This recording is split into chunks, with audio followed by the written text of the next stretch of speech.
Muy buenos días, queridos amigos, bienvenidos al canal Tiempo y Atención, entrando en libertad y saliendo en libertad, la mente cuántica. Hoy el viaje cuántico, la vibración cuántica, tiene que ver con un libro y con una novela, con un libro, ficción, y con una película del mismo nombre, que a lo mejor algunos la habéis visto, es un poquito antigua, es weird, rarita, a mí me encanta, que se titula El Mago. La novela de ficción es El Mago, de título El Mago, de John Fowles, y la película, que está chulísima, lleva como título también El Mago, es de 1968 y salen actores como Michael Caine y Anthony Quinn. También sale Candice Bergen. ¿La he visto estos días? La película. He leído la novela, que no la había leído estos días, y me he vuelto a quedar encantado, porque está detrás la obra de un autor que tuvo la suerte de poder dedicarse a la literatura debido al éxito de su primer libro. Y este autor escribió, si no recuerdo mal, un libro de ensayos, que podríamos llamar así, que en realidad son líneas de pensamiento más que ensayos, un ensayo sobre algún tema en particular, y tiene uno que tiene que ver con la naturaleza tensional de la realidad humana, que quiero compartir hoy con vosotros porque me parece exquisito. Para los que os interesa, esa película está en inglés en Archive.org. El Mago lo ponéis. Hay uno que he encontrado que se llama O Mago, que está traducido en portugués. La original es en inglés, en español no la he encontrado. Pero si queréis saber un poquito de esa novela, de esa película, El Mago es una obra rica, compleja, ambiciosa, en la que hay elementos de la novela gótica, de thriller, de historia iniciática, de novela erótica, de filosofía, donde se asiste a la educación sentimental del joven Nicholas, que abandona Londres y a su amante y se establece en una remota isla negra como profesor de inglés. Allí conoce a un misterioso personaje, un excéntrico millonario, Anthony Quinn, Conchis, el mago, que le hace participar a menudo contra su voluntad en experiencias extrañas. Fascinado por este mago, no voy a contar mucho de la película, que tiene un nombre de un personaje que falleció hacía ya años. No cuento más porque la película es chulísima para desvelar. Conchis, el mago, que le hace participar a menudo contra su voluntad en experiencias extrañas. Fascinado por este mago enigmático que le envía para seducirle a dos hermanas gemelas, Nicolás es conducido a través de un complicado juego de invenciones, charadas, decorados múltiples, de una especie de juego supremo a las fronteras movedizas de la realidad y el sueño. La película, os digo, tiene cosas que a mí me han recordado al juego de los Avalorios. La película tiene unas escenas, está grabada parece Grecia, pero no es Grecia donde está grabada en Calvis, una islita de Mallorca.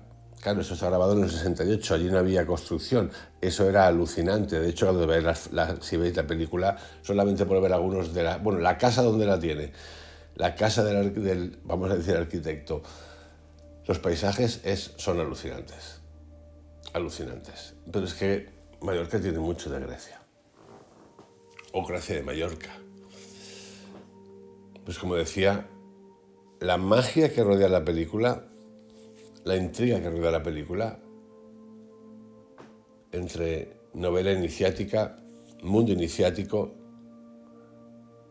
la emoción, los sentimientos, el poder, el lujo, la belleza. Hay muchísima belleza en la película.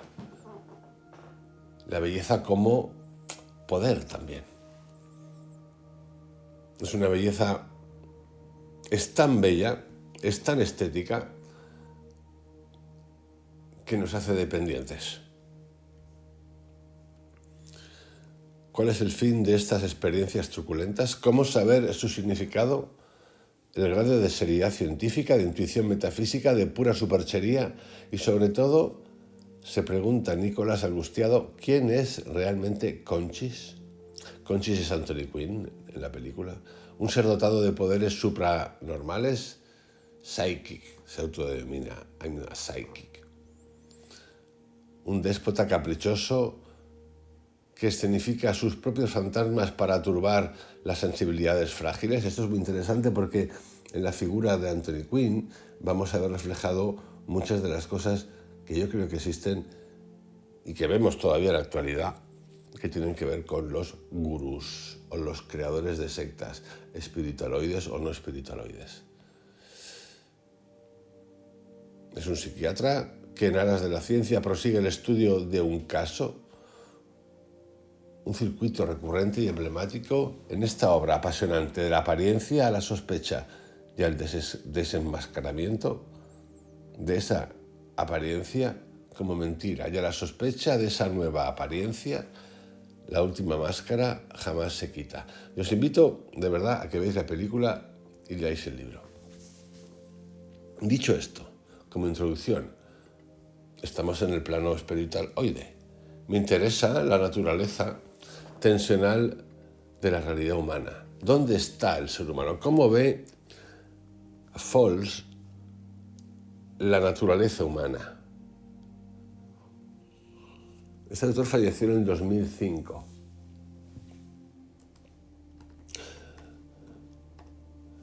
A mí me interesa en particular, y de hecho, en la narrativa, en la poesía, encontramos supertemas concentrados, por ejemplo, en un poema que voy a recitar antes, que es de Eliot, la esencia de muchas de las cosas que estamos hablando en este canal y que hablan muchos de los otros personajes que se dedican a preguntarnos, a preguntarse de qué es el ser humano, dónde va, qué es el yo, qué no es el yo, cómo potenciar, cómo entrenarnos la mente para pasar a otro lado de conciencia y evitarnos estos sacrificios, saltos, estas obligaciones creadas por necesidad para vivir. El primer poema, antes de empezar, es de Thomas Eliot y está en sus 4 cuartetos. Lo he traducido al español y dice así: no cesaremos en la exploración y el fin de toda nuestra búsqueda será llegar al punto de partida y conocer el lugar por primera vez, a través de la puerta desconocida pero recordada, cuando lo último que quede por descubrir en la tierra sea aquello que fue el comienzo, en la fuente del río más largo, la voz de la cascada oculta y los niños en el manzano, no vistos, porque no fueron buscados, pero oídos, apenas percibidos, en la quietud entre 2 olas del mar. Fijaros qué maravilla. No cesaremos en la exploración y el fin de toda nuestra búsqueda será llegar al punto de partida y conocer el lugar por primera vez. Esto es lo que estamos haciendo en este canal. Nos estamos alejando para tomar distancia y vernos cómo hemos estado actuando, pensando, ejercitando energía, vibración, pensamientos, emociones, sentimientos, tomar perspectiva de nosotros para poder volver a una esencia. Siempre hemos sido, está ahí. Dicho esto, Thomas Eliot, vamos a la vibración cuántica, la naturaleza tensional de la realidad humana. La polaridad de la existencia humana. Debido a nuestras facultades de razonamiento, imaginación y suposición, existimos mentalmente en un mundo de opuestos, contrarios y negaciones. Puede que exista alguna forma de realidad absoluta que no funcione de esta manera. También podrían existir otras realidades relativas. Sin embargo, esta realidad tensional o polar es la que habitamos los seres humanos. De este tema, que es una declaración de la polaridad, tenemos, yo creo que lo mejor que hay escrito tiene que ver sobre la no dualidad, y también unos libros que se titulan Transurfing, donde se habla mucho de los polos, cómo gestionar los polos. Los polos y sus contrarios. Cualquier cosa que exista o pueda imaginarse es un polo. Todas las emociones, ideas y pensamientos son polos, y cada polo tiene sus contrarios o contrapolos. Existen dos categorías de contrapolos. Una es la nada, la inexistencia del polo. La otra es todo aquello que niega, ataca, disminuye, se opone o desvía del polo. La paradoja de los contrapolos. El contrapolo más obvio de una idea es la idea contraria. Por ejemplo, el mundo es redondo versus el mundo no es redondo. Sin embargo, cualquier otra cosa que impida la concentración continua en una idea también actúa como un contrapolo. A primera vista, la idea contraria parece ser el enemigo más peligroso de la idea original, pero en realidad los contrapolos secundarios, otras preocupaciones, eventos, exigencias o ideas, representan una amenaza mayor, porque pueden sumergir la idea original en la irrelevancia, reduciéndola a la nada. Así surge una paradoja. La idea contraria, en cierto sentido, resalta y refuerza la existencia de la idea a la que se opone superficialmente. Así surge la paradoja. La idea contraria, en cierto sentido, resalta y refuerza la existencia de la idea a la que se opone superficialmente. Esto sonará porque en las redes sociales se utiliza mucho cuando se habla de los haters. El hecho de que un post, un tweet o lo que sea provoque reacciones animosas, lo que lo hace es convertirlo en viral. La función de los opuestos. Incluso cuando las proposiciones contrarias carecen de sentido o son demostrablemente falsas, aportan vida y significado a las proposiciones que contradicen. De la misma manera, la no existencia de Dios, en términos humanos, da sentido y relevancia a todo lo que existe. La experiencia de la polaridad en el yo. Nuestra primera y más directa experiencia de esta polaridad proviene de nuestra percepción de nuestro propio ser. Primero, nuestro cuerpo y luego nuestra mente. Fijaros qué interesante esto. Nuestra primera y más directa experiencia de esta polaridad proviene de nuestra percepción de nuestro propio ser, primero de nuestro cuerpo y luego de nuestra mente. Los contrapolos del yo. La otredad como contrapolo. Soy constantemente consciente de la otredad de las cosas. En cierto sentido, todo a mi alrededor es un contrapolo de mi existencia. Un existencialista sartreano diría que las cosas me limitan, me oprimen y afectan mi identidad, pero al mismo tiempo me definen, me dicen lo que soy. Si no recibo ninguna definición de lo que soy, no puedo saber quién soy. Aquí estamos jugando con el concepto de identificación. Si no recibo ninguna definición de lo que soy, no puedo saber quién soy. Tremendamente materialista. Pero esto no estamos criticando, estoy simplemente analizando. Necesito el externo para identificarme. También reconozco que todos los demás objetos están en la misma situación que yo, como un polo minúsculo en un vasto océano de contrapolos. Estoy infinitamente aislado, pero mi situación se repite infinitamente.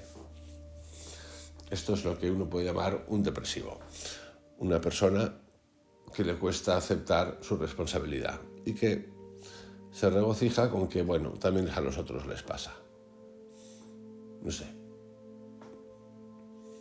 El cuerpo como objeto externo. Todas las partes de mi cuerpo son, en cierto modo, objetos externos a mí: mis manos, mi lengua, mi sistema digestivo. Las palabras que pronuncio son contrapolos. No hay actividad mental de la que no pueda distanciarme y observar como un contrapolo. Por lo tanto, soy un entramado de contrapolos. Mi cuerpo, mis pensamientos y mis palabras son como el jardín, las habitaciones y los muebles de mi casa. Pueden parecerme más propios que tu jardín o la habitación en la que ves esto en este momento, pero un análisis racional me dice que no me pertenecen en un sentido total o científico. Poseo mi cuerpo y mis pensamientos solo en un sentido artificial, impuesto por la ley o por la emoción biológica. Poseo mi cuerpo y mis pensamientos. Esto es buenísimo. Solo en un sentido artificial, impuesto por la ley o la emoción biológica. Esta frase es como un estilete que acaba de penetrar. Más allá del cuerpo, yo creo que los poseo, pero no los poseo, es artificial. Y mis pensamientos, recreados por las historias del pasado, repetitivos hábitos, no soy yo y mi cuerpo. Por la ley que repite, la ley educativa, la ley que marca, que nos marca, y por la biología del cuerpo que ha ido desarrollando una química producto de lo que hemos vivido y también de lo que tenemos de atrás. Mi jardín es un conjunto de hierba, tierra, plantas y árboles que legalmente me pertenece y disfruto mientras vivo, pero no es realmente mío. Nada, ni siquiera lo que llamo mi yo, me pertenece. La individualidad y la contrapolaridad me separan de todo.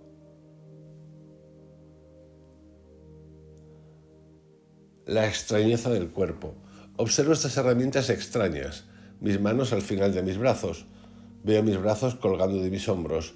Percibo mis hombros conectados a mi cuello sosteniendo mi cabeza albergando mi cerebro. Y finalmente veo mi cerebro, que se observa a sí mismo y se pregunta, ¿qué es lo que realmente es? Más allá de una simple herramienta, la pregunta sobre el yo. ¿Dónde está entonces el polo definitivo? ¿Dónde está el yo que me permite hacer estas descripciones? ¿Quién afirma que todo dentro y fuera de mí es otro? Claramente, el yo no es más que un registro de fenómenos, un mecanismo sin color propio, distinguido solo por su posición en el espacio y el tiempo.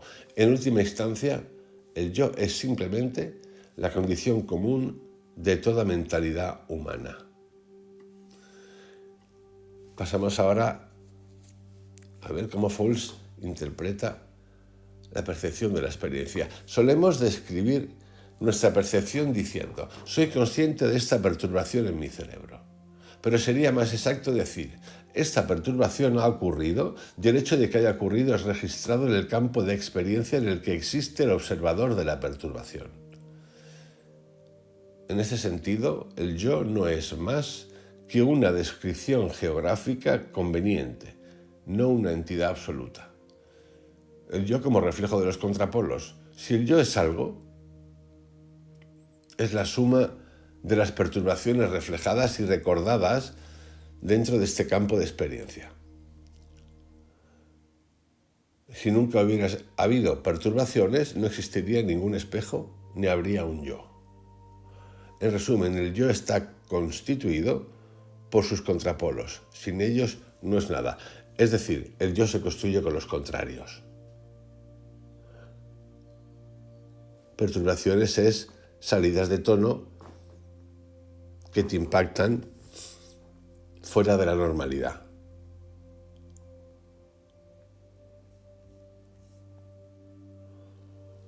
La hostilidad de los contrapolos hacia el yo.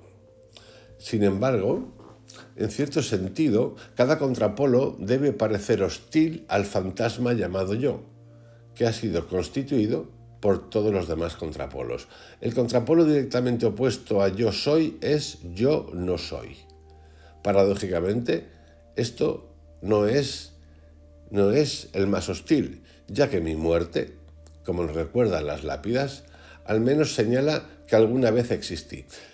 La manera en que normalmente pensamos sobre nuestra propia muerte no es mórbida, por el contrario, es una de las formas más simples de asegurarnos de que estamos vivos.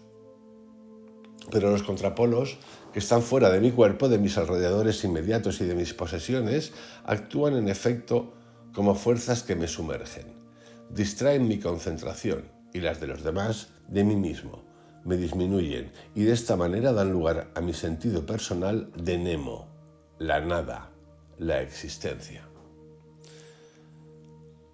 La necesidad de los contrapolos para la afirmación del yo. Lo que consciente o subconscientemente buscamos es un contrapolo en el que de alguna manera señale y confirme nuestra existencia. Esto puede suceder porque lo poseemos legalmente, porque nos ama, nos odia, nos necesita o nos reconoce, porque podemos identificarnos con él a través del proceso de oposición y definirnos en su contra. Es decir,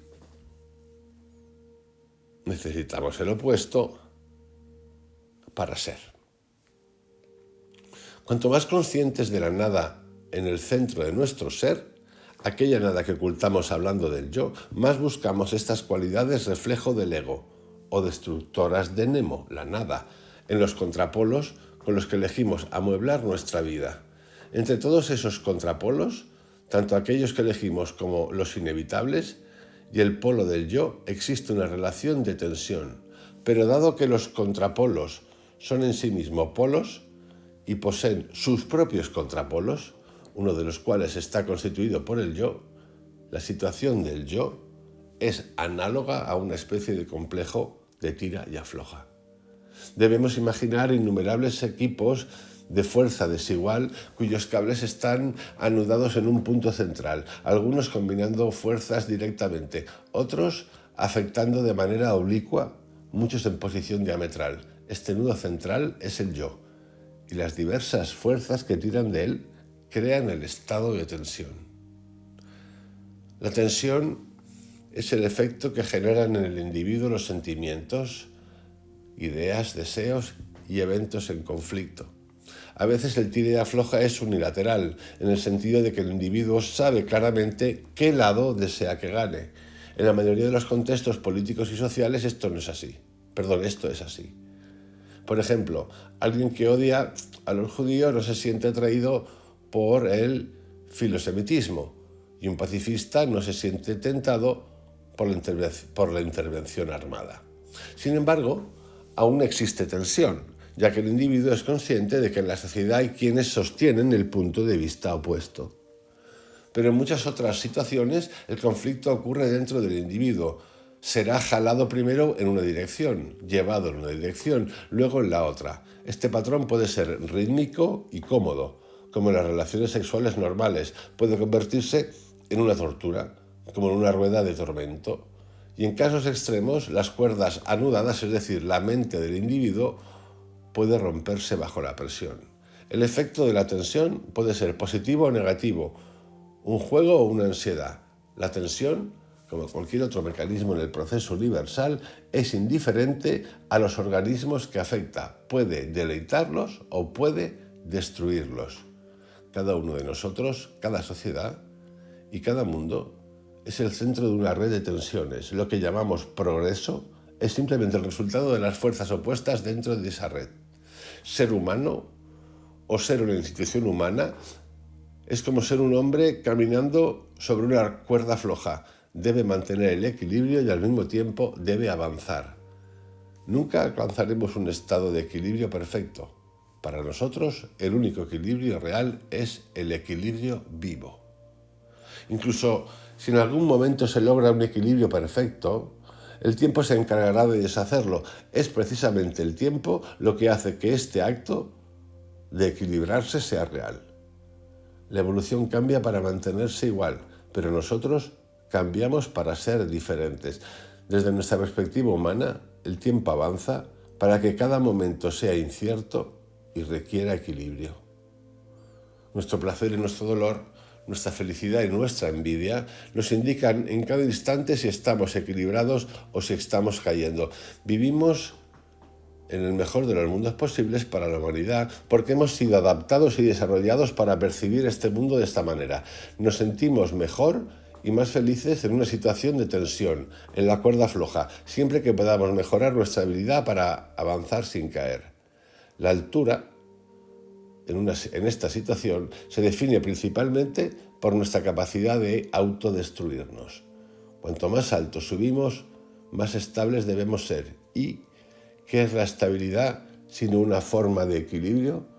Si no logramos mantener esa estabilidad, caeremos.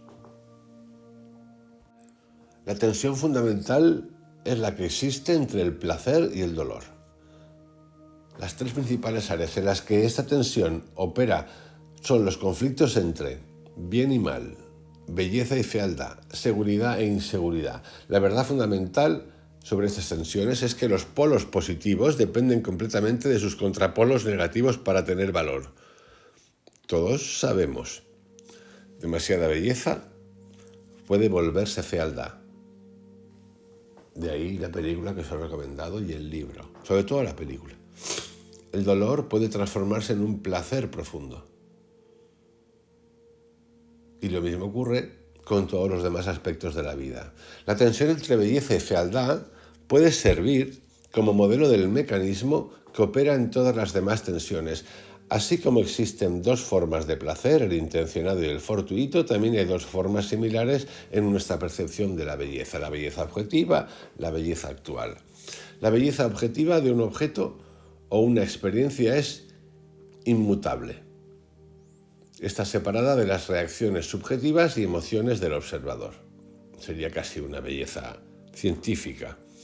La belleza actual es la que siento en un momento determinado. Es el efecto que un objeto o una experiencia produce en mi ser en ese instante. Desde la infancia se nos enseña a pensar en el gran arte y en muchas otras cosas como la religión, de manera objetiva, como si cada experiencia con una obra maestra debiera producir en nosotros la misma reacción. Estos son inducciones, quiero hacer un inciso aquí, esto es una manera de educar. Obras de arte, las grandes obras de arte, cómo mirar el arte. Yo recuerdo un amigo que un día me llevó, estábamos en un museo y sabe de arte, mucho, y me enseñó a mirar un cuadro. Yo no me lo podía creer. Qué disfrute, mi amigo Luis, increíble. En cuanto a estas formaciones, grandes obras de arte, de manera objetiva, ya nos impiden, ya nos condicionan a ver, por naturaleza propia, empezar a crear tu opinión a partir de, antes de que nadie te,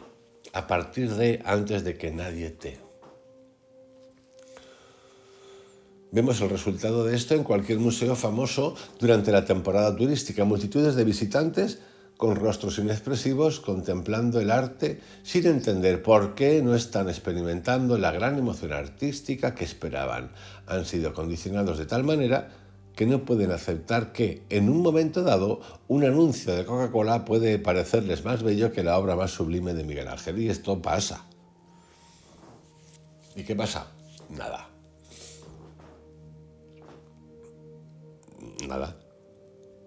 Diréis, pero qué locura, ¿qué está diciendo? No pasa absolutamente nada.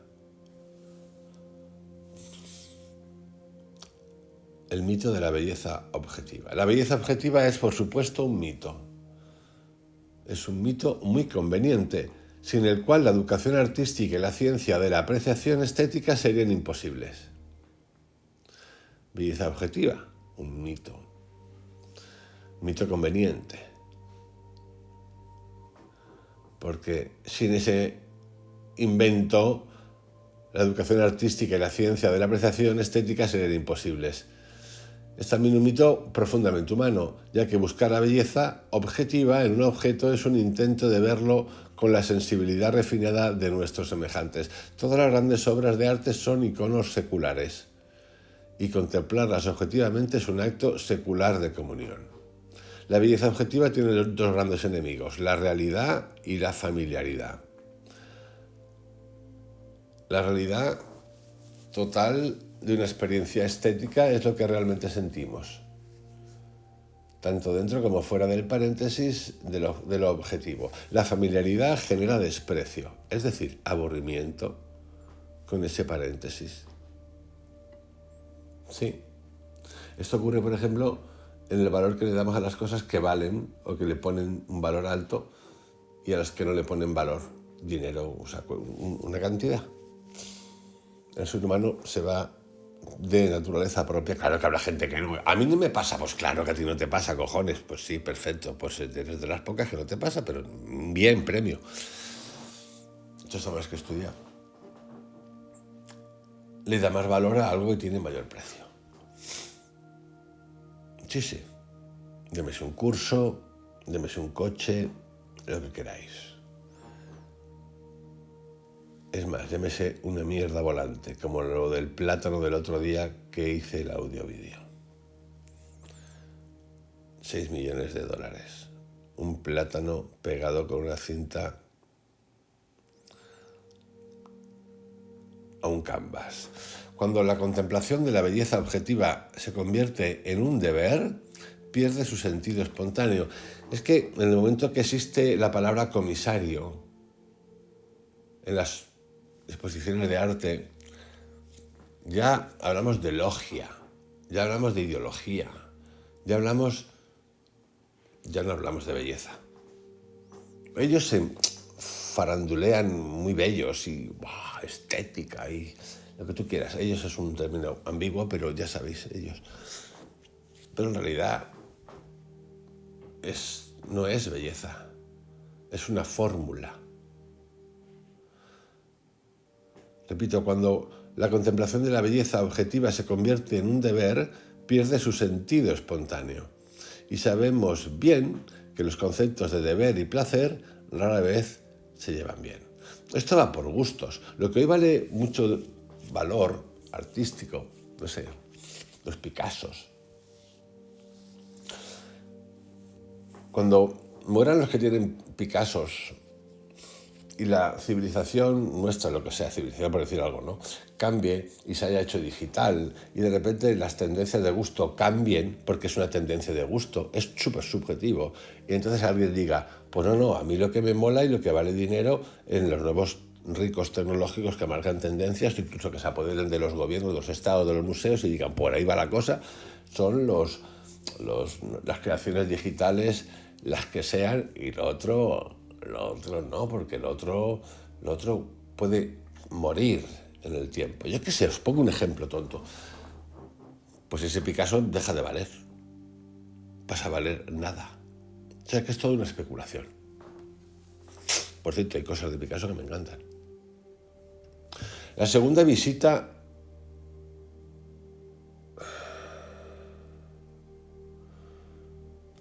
a una galería es también, de alguna manera, una visita a la primera. Sin embargo, esto no significa que todas las repeticiones de experiencias bellas disminuyan la belleza original. A menudo esto no es cierto en el arte y ciertamente tampoco es una regla general en muchas otras actividades como hacer el amor.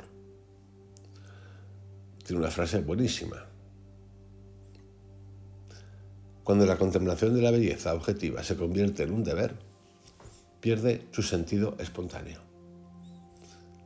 Y sabemos bien que los conceptos de deber y placer rara vez se llevan bien.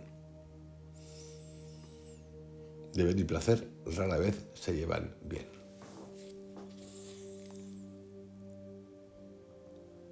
Con esa definición, microdefinición, deber y placer, si la aplicamos a nuestra vida y le hacemos una revisión de qué es un deber y qué es un placer, podemos entrar a preguntarnos un montón de cosas que hacemos en nuestra cotidianidad. A mí me parece un autor fascinante, lo he descubierto hace poco. Había visto la película hace tiempo.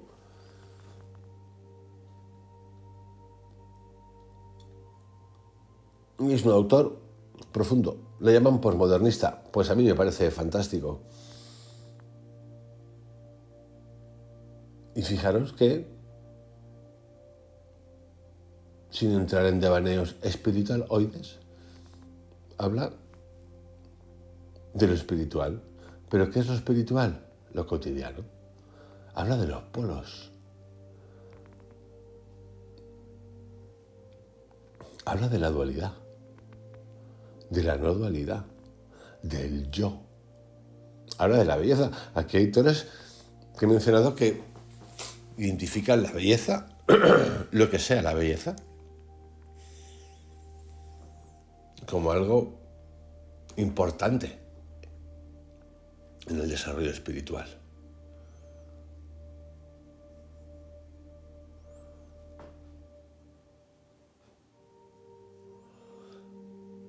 Aún así, el ser humano siente un profundo y arquetípico rechazo a la rutina, generado por las exigencias de la supervivencia. Sobrevivir es ejecutar correctamente una serie de hábitos repetitivos, ya sean las tareas de caza y siembra del hombre primitivo o las rutinas laborales del hombre industrial. Por esta razón, el placer se asocia fuertemente con lo inesperado, lo fortuito, y con la frescura de la belleza nueva o previamente desconocida. Es posible, por supuesto, experimentar esta belleza, a la que llamaré virgen, incluso en objetos familiares, del mismo modo en que una virginidad metafórica puede existir en un amante mucho después de la pérdida de la virginidad literal. Esta belleza virgen es comúnmente percibida por los niños, por los poetas, los artistas. A veces también puede ser experimentada bajo el efecto de ciertas sustancias, como el alcohol o el ácido lisérgico.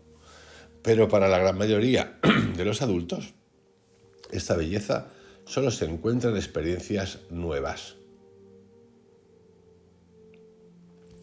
La imposición de la belleza objetiva en la sociedad moderna. Toda la tendencia de la sociedad moderna es forzarnos a aceptar la belleza objetiva. Esta es la belleza que preocupa a los críticos y vivimos en una era de críticos.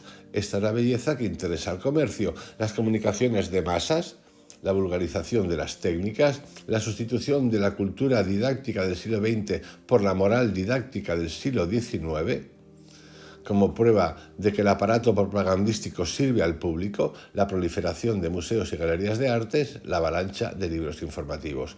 Todos estos elementos nos obligan, como seres fundamentalmente subjetivos, a ver el mundo de una manera artificialmente objetiva.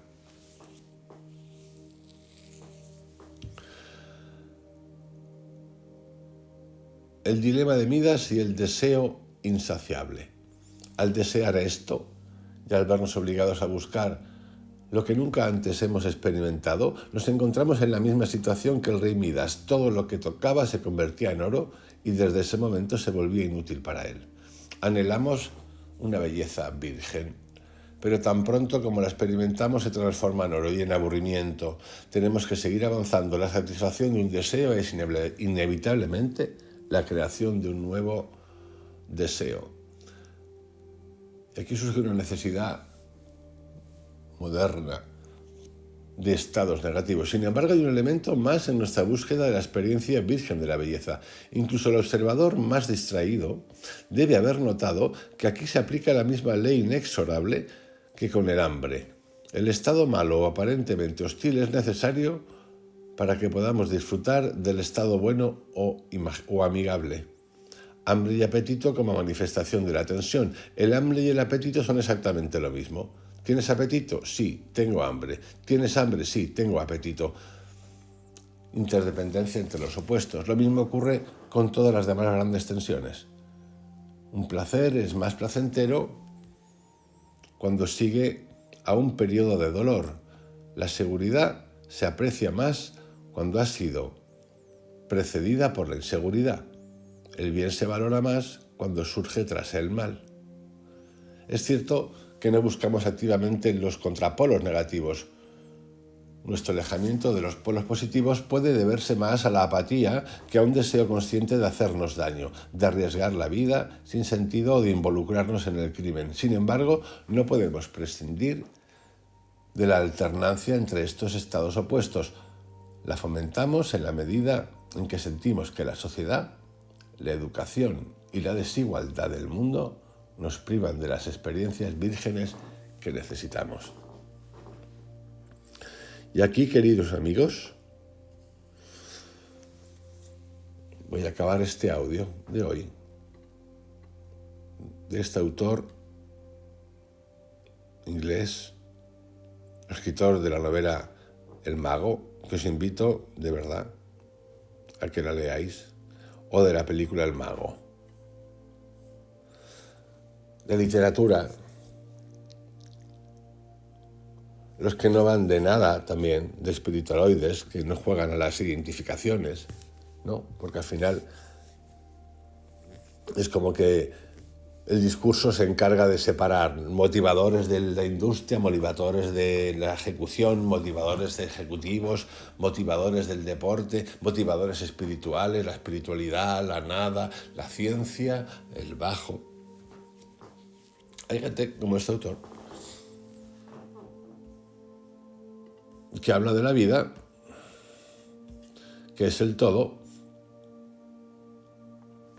de la misma manera que lo puede hacer y lo hacen muchos de los que consideran gurús. Dicho esto, os envío un abrazo, vamos a continuar alguna cosita más. Voy a revisar un poquito la obra del Mago. Hay personajes que me interesan ahí, sobre todo el que juega Anthony Quinn. Si veis la película, es antigua, del 68. Vais a ver el porqué. Por cierto, me encanta cómo visten todos. Año 68, qué fuerte. Cuidaros mucho, hasta mañana. Chao.